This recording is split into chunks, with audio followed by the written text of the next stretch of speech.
بسم اللہ الرحمن الرحیم۔ السلام علیکم ورحمۃ اللہ وبرکاتہ۔ اسلام اور ہم آفیشیل چینل میں آپ سب کو خوش آمدید کہتا ہوں۔ امید کرتا ہوں آپ سب دوست خیریت سے ہوں گے۔ خبردار، فیشن کے نام پر کفر علامت سے بچیں۔ نبی کریم صلی اللہ علیہ وسلم نے ارشاد فرمایا، جس نے کسی قوم کی مشابہت بہت اختیار کی تو وہ انہی میں سے ہوگا۔ ابو داؤد شریف کی حدیث ہے۔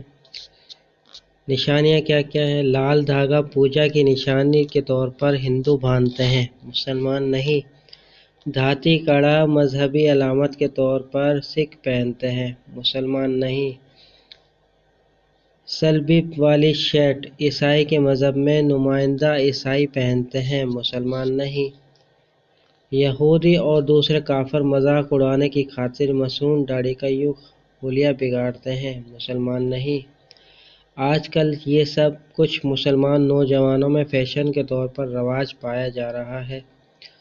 کہیں آپ کا بھائی، بیٹا، دوست لا علم میں ان کفری علامت کے استعمال میں تو مبتلا نہیں؟ اللہ سے ڈریں، خود بھی بچیں اور اپنے مسلمان بچوں اور دوست احباب کو ان کفری علامات سے بچائیں۔ امید کرتا ہوں یہ ویڈیو آپ کو پسند آئی ہوگی۔ ویڈیو کو اپنے دوستوں کے ساتھ شیئر لازمی کیجیے گا اور ویڈیو پسند آئے تو لائک کیجیے گا۔ چلتا ہوں دوستو، ایک نئی ویڈیو میں پھر آپ کے سامنے حاضر ہوں گا۔ جب تک کے لیے السلام علیکم ورحمۃ اللہ وبرکاتہ۔